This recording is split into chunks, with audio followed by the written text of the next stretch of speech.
everybody. Welcome back to Wonderland TCG. My name is Neko Wonderland, and today I have Bones with me. Hi. Today we are going to be bringing you our first deck tech video, and the commander we've chosen is Minsc and Boo Tireless Heroes.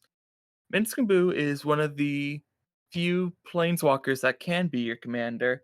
It is a red, green, and two colorless to cast, and reads: when Minsc and Boo Tireless Hero enters the battlefield, or at the beginning of your upkeep, you may create a Boo, a legendary 1/1 red hamster creature token with trample and haste. And then it has a +1 ability where you can put 3/1/1 counters on up to one target creature with trample or haste. And then a minus boo, a -2. It is a minus boo ability, really, but -2, you can sacrifice a creature. When you do, Minsc and Boo Tireless Hero deals X damage to any target where X is that creature's power. And then if the sacrificed creature is a hamster, you draw X cards, where again X is its power. So Bones, why play this deck? What makes you really enjoy this deck as a CDH option? So when I'm thinking about commanders I like to play in CDH, I think the strongest commanders are those that provide a lot of value on their own. And to me, the thing that attracted me to Minsc and Boo is mostly just how busted the text box is, right? I mean, like, let's think Mm-hmm. about this for a minute. If you're a legacy player, I don't need to explain this to you. But the way this card plays out is you enter as a planeswalker with 4 loyalty, because you're going to +1 typically. You get to 4 loyalty, and then you make a 4/4 with trample and haste that can either defend your planeswalker or start applying pressure. In CDH, you can cast this card as early as turn 1 with pretty decent consistency. More common turn 2. What attracts me to this commander is that it just does so much. You can sacrifice Boo as removal, right? It's removal pieces. It's very good against a commander like Najeela, because as long as you can keep your Minsc and Boo up, Najeela cannot exist on the battlefield, right? You can just Mm-hmm. keep picking her off and drawing cards, Exactly. and that's very strong. I also just really enjoy the explosive card draw potential. You know, every turn you spend +1ing on Boo is another 3 cards you're going to draw when you eventually pop it and hit something. And it also is just a lot of combat pressure too, right? Like, it's 4 damage, then it's 7 damage, then it's 10 damage, then it's 13 damage, right? Mm-hmm. So you can just, if you want to, I mean, obviously, usually you're going to be drawing cards to try and piece together a win that way. But it is really easy to just apply life total pressure if Minsc and Boo is not under pressure. Yeah, and I think what you highlighted is what really makes this a viable commander. Despite all its really strong abilities and synergies with itself, the fact that it comes down and gives you a piece to protect itself if needed is so strong. Yeah, that's the thing with planeswalkers. Even normal EDH, right? The biggest issue with planeswalkers is you're defending against 3 people. So if you don't have a very significant board state, it's very hard to be able to protect your planeswalker. But because Minsc and Boo comes with a 4/4, and you can cast it extremely early, it's actually pretty easy to defend it as long as your opponent doesn't have flyers. And of course, you know, when we talk about the deck's weaknesses, I'll get into that. But when you see something like Crom across from the table, you know, that could be a potential issue. But against most grounded threats, you're very strong defensively. It's very Mhm. hard to attack into you as a deck if you are Gruul, which is well known for having a very large board of creatures. Another thing I do want to note about Minsc and Boo is that it is actually an infinite mana outlet. A fresh Minsc and Boo or a Minsc and Boo cast from the command zone comes with 3 loyalty and a 1/1 Boo. You can -2 Minsc and Boo, sacrifice the Boo token, and target your planeswalker to send it back to the command zone and draw a card. With infinite mana, you can keep repeating this to sort of draw your library. And once you draw your library with infinite mana, it would be very, very hard to not win. It doesn't matter that you're Gruul, you draw enough cards, eventually you'll win. Yeah, and Gruul's been in a weird place for a very long time where it's had some commanders that people have tried to make work, but didn't quite have a strategy that benefited its colors. I think Minsc and Boo is kind of breaking that trend because doing what this commander does in these colors is exactly what you want to do. It also has a very relevant sack ability in the command zone. Can you tell me a little bit more about how that works with the deck? Yeah, so the sacrifice ability is really relevant because the deck is able to run 2 1 card win conditions in Protean Hulk and Natural Order. And depending on how deep you go into Hulk, it can be a very reliable win condition, or it can just be something incidental that your deck is able to do. If I'm against very slow decks, I like to just take my time. Sometimes I'll just keep pumping up Boo and make it a problem. Like, if a deck wants to just sit back and, be interactive and do whatever, that's fine by me. If I have a Minsc and Boo, I can just keep pumping Boo and get him ready to draw a billion cards and win on one turn. Hmm. But usually the pace of a game looks like I make the 4/4, make it a 7/7, and then usually pop and draw 7. And once I draw 7, I'll have plenty of gas to be able to either defend Minsc and Boo to go again, or to try and piece together a win with the abundance of creature tutors that come in being in these colors. Hmm. I did want to say also, speaking of these colors, I don't think it's controversial to say that Minsc and Boo is the best commander in Gruul.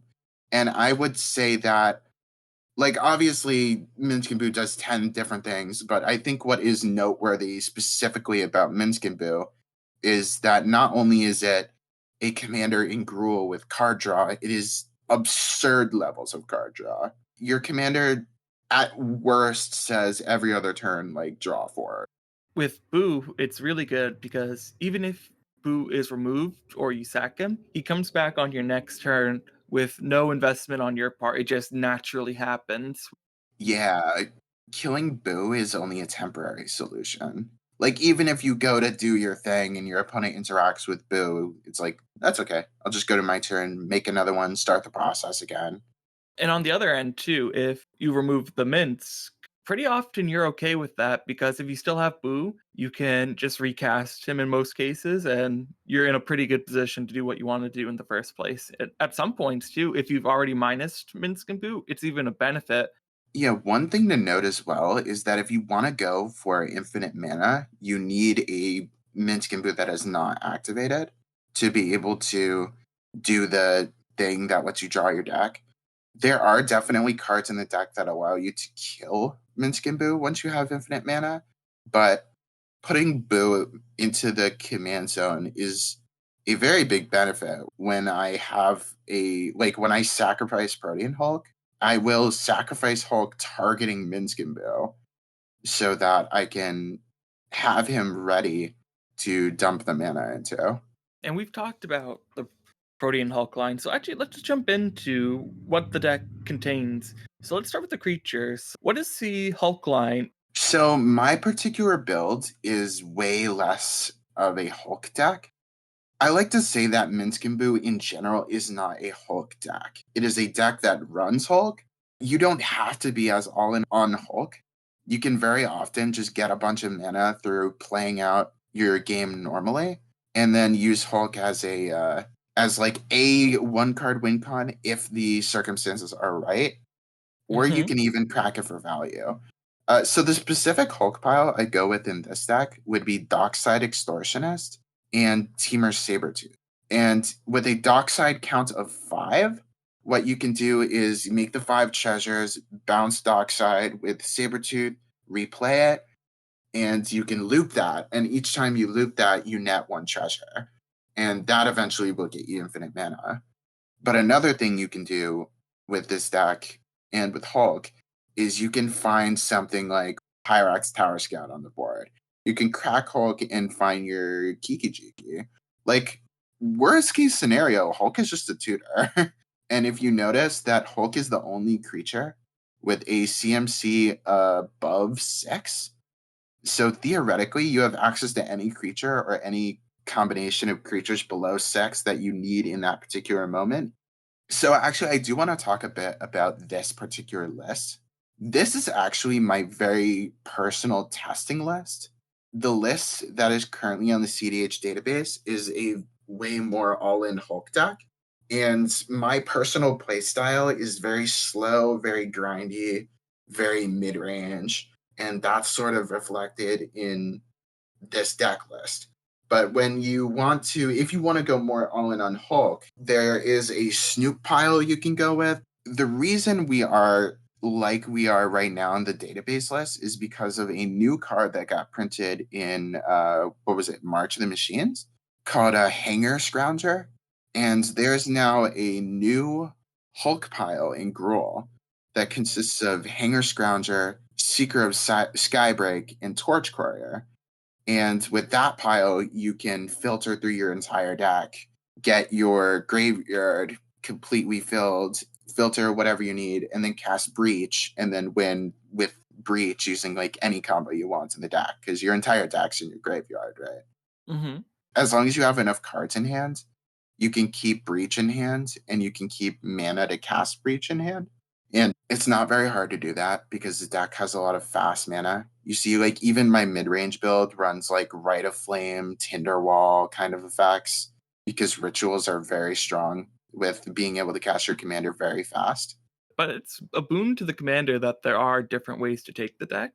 And looking at this list here, the creature package, I like the spice of the Runic Thar that can catch people off guard. The Torian Mauler with the shapeshifter ability, so it is a hamster, so it will get big, and you can get a lot of value off of it that way. I will say Torian Mauler is actually my favorite creature in the deck. Going turn 1 Torian Mauler is deceptively really, really strong. Mm-hmm. Because first of all, you don't play around Torian Mauler. You're not going to not cast spells because you're growing the Torian Mauler. You need to develop your board state. It's going to get huge. It's very common to go like turn 1 Torian Mauler. It gets like 4 counters, and then you can turn 2, play Minsc and Boo, and draw 6 cards. Yeah, I've seen it get out of hand, and it is scary. It gets really, really, really big. It becomes a problem very quickly if nobody does anything about it. You win if you draw 15 cards. You draw 15 cards, you draw into the fast mana in this deck. Mm-hmm. You draw into the combo pieces. You draw into something like natural order. And even if you can't win the turn you pop it, you've drawn 15 cards. You can make a massive board. And Rurikthar I like as a natural order target, first of all. And I like it as just having an answer in your deck that's more it's more there for like the turbo matchups, right? Yeah, Runic Thar I don't love as a commander, but in the 99, if you can make it work, still a really strong effect. And as I look at the other creatures, pretty standard. I see you run like the Endurance and Fury for interaction. Collector Oof is kind of a stacks piece. You don't really care about your artifacts when you have so much other forms of ramp. Yeah. So I really like the creature package here, but we can move on then to the sorceries. I would love to hear more about what the Reality Scramble does for you in this deck. Okay, so Reality Scramble is a piece of tech from the polymorph guy himself, Ring, who, one day came up to me and was like, hey, Reality Scramble, you can turn Minsc and Boo if you look at the Planeswalkers into Ugin. Mm-hmm. And honestly, it seems a little like I know what you're thinking. It seems a little cute, but that card takes over games. Like, wiping your opponent's board is very good, obviously. Lightning bolting a creature, very good. And honestly, it doesn't really take super long to get to that ultimate, which, of course, if you ultimate, you're winning on the spot, right? Like, that ultimate just wins the game in CDH. Like I said, this deck is way more mid-rangey, way more control. And a piece like Ugin is a very strong sort of mid-range control piece Mm-hmm. that is a huge nuisance for any deck that really wants to play to the board. It's not a card that will work in every situation, but in the situations it does work in, it is really nice. And there's just something that really appeals to me about just having one card that wins the game or nearly wins the game on resolution. Like I talked about natural order. Natural order, theoretically, you resolve it and you win. And that's sort of how I've felt about Scramble, Mhm. where just in against certain decks, having an Ugin is enough to sort of control the table. And obviously, it has a little bit of anti synergy because you are also playing low to the ground creature stuff. But honestly, being able to clear your opponent's stuff while also having a massive planeswalker threat. And then you can also just redeploy Minsc and Boo. And as long as you don't have to -4, you can just keep minusing while keeping Minsc and Boo alive. And it doesn't matter that it kills your Boo because, again, you make one every single turn. Yeah, exactly. There's a lot of really cool stuff that comes with having the tech in your deck. And I've seen it do some good work. And looking at the other sorceries, you have your pretty standard tutor package. Looking at the instance as well, pretty standard there. I do like the inclusion of the lightning bolt. You have, your blue counter spells, your crop rotation, Tybalt's trickery. Tail swipe's an interesting one you don't see too often. Even though you have a removal piece in the command zone, there is always the threat of somebody playing something like Gidranith Magistrate before you're able to get your Minsc and Boo online, or a turn one Sarah Ascendant.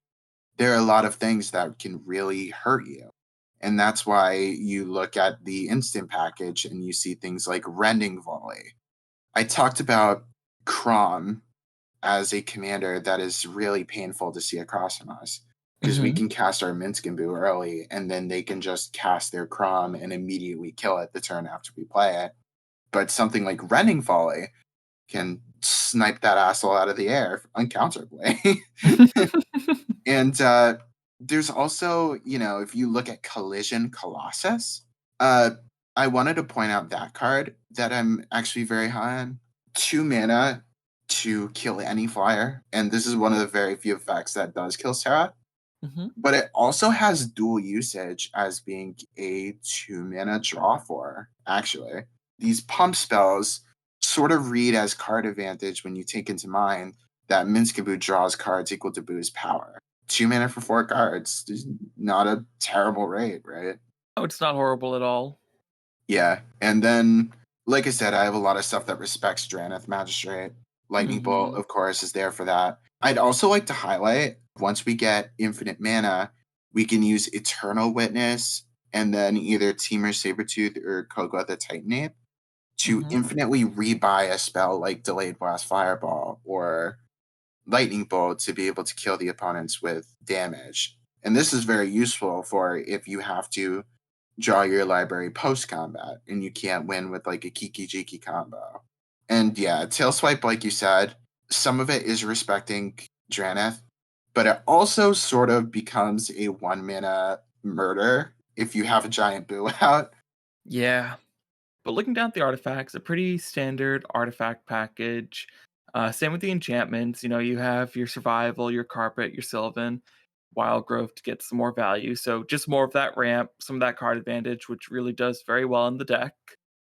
28 land, so a pretty standard amount. Of course, you have your things like Gaia's Cradle, which is really strong in a creature based deck. So, rounding out the last couple of cards, I want to just highlight the battles. Invasion of Ikoria, pretty standard. It's another green tutor, really good. What about the Invasion of Kaldheim? So I sort of talked about this a little bit earlier, but this is a very, very experimental test list. And recently, my friend sort of approached me and said, "Hey, Invasion of Kaldheim, right? 4 mana, double your hand size, right? You put the exiled cards aside, you get a new hand of exactly how many cards you had. So it doubles your hand size base, and then Pyre of the World Tree is a very powerful effect. If you know, turning every single land into an uncounterable shock is very strong. You know, talk about how Timna is one of the best commanders in CDH. You can just snipe her out of there and quote unquote draw a card while you're doing it. Because whenever you activate the ability, you get to exile the top card of your library and play it this turn. It can be pretty good for digging, for your combo pieces, for answers, for whatever. And just being a removal piece that also draws you a lot of cards. It's very interesting. It is. Um, my biggest concern is the mana cost, but The mana cost, and then again having to swing in, but Boo can actually target the battle. yeah, so a single pumped up Boo can immediately flip Invasion of Kaldheim, which is very interesting. Like all you need is a single +1 and an empty opponent. And Boo has trample too, which is relevant. And this is also another one of those outlets for your things like Eternal Witness loops that infinite pings and also lets you just go through your deck if you need to, which is really sweet, I think. It does. But we've talked about the cards in the list, and if you want to take a closer look, again, the list will be linked below. But Bones, what are some of the weaknesses of the deck as we come to a close here? So the number one weakness of this deck is actually your colors. Gruul in CDH is a very limited color pairing. You don't have sort of the combos you'd like. You know, you can be kind of clunky. It's very hard to tutor for things that aren't creatures, although your ability to tutor for creatures is very good. Gruul has always sort of been a little bit of an underdog, and that's sort of why I really like highlighting Minsc and Boo, because I think Minsc and Boo is the most gas we've seen in these colors for like ever, by virtue of having a busted text box. Some other weaknesses I'd like to point out: being a planeswalker in the command zone gives you some very unique weaknesses and things to look out for. Non-creature counter spells can hit Mhm. your commander. That's why if you look, we have Allosaurus Shepherd, we have your quintessential Veil of Summers, we have Pyro and Red Blast, we have Tybalt's Trickery. You know, we have to have these ways to protect our commander on cast. Okay, so another creature that's very important to mention, it's not in this list because it's not released, but just sort of revealed by Wizards, some of the stuff from the new Lord of the Rings set, is a card called Delighted Halfling, which is a 1 mana 1/2 that can tap to add cardless or 1 mana of any color. And you can only use that mana to cast a legendary spell, and that spell can't be countered. So I do think it's very interesting to note Minsc and Boo is getting buffs. This commander is only getting better. We're releasing a lot of stuff that's very good for the deck. But yeah, the last weakness I kind of want to talk about, I mentioned a bit earlier, is creatures with flying. So there are definitely your issues that you can have there. I built Minsc and Boo as a deck that wants to be impacting the board. I'm playing very much so to the board. You are really in the colors to impact the board. You're really in the covers to have the best board state. So I think this deck is best in commanders that play to the board really strong. Minsc and Boo is very good at controlling the board, especially the way I have it built. So commanders like Nagila that want to always have their commander in play and play to the board, we're very good against. Mhm. We're very good against decks that want to get in there with their mana dorks and whatever. I feel like we have good matchup into green. The worst matchups for Minsc and Boo, I would say, and this is another big weakness of the deck, is you're weak to some strong decks. Something like your Rog Size or your Blue Farms that are either, you know, really strong, really fast. That's the issue. Minsc and Boo can go fast, but Mhm. against something like Rogsai, you're just always going to be outsped. And against Yeah. something like Blue Farm, you have a really consistent, powerful, fast, if they need to, deck that has Crom in the command zone. And that's always something you have to be thinking about. And that's why you do include cards like Collector Oof, despite the anti synergy with your Dockside combos, because to me at least it's a concession that has to be made to our worst matchup, which would be these turbo nausea decks. And at least for that collector oof, you have the sack outlet in the command zone where you can remove it if you need to when you're about to go off, and a bunch of other removal type effects. So it's not the worst. Yeah, exactly. I think if you're playing this commander, you're gonna want to see stacks. I think this commander is very good into stacks and mid range. You are more built to play against these mid range and stacks. So if the meta is mostly those sort of decks, is the time I might be pulling out Minsc and Boo more. And if the format is three Turbo Nas decks and a sad looking Minsc and Boo, then I don't think I would be very happy. But thank you so much for coming on, Bones, and kind of highlighting this deck. Again, this is a deck titled Scrambled Eggs by our very own Bones. I've seen the deck do really strong things playing against it, and I'll definitely include the list down below for anyone who wants to check it out. If you enjoyed this video and want to see others like it, feel free to please like, comment, and subscribe. We have a great series of a CDH tier list going on right now that would really encourage you to check out. Subscribe or I'll throw a hamster at you.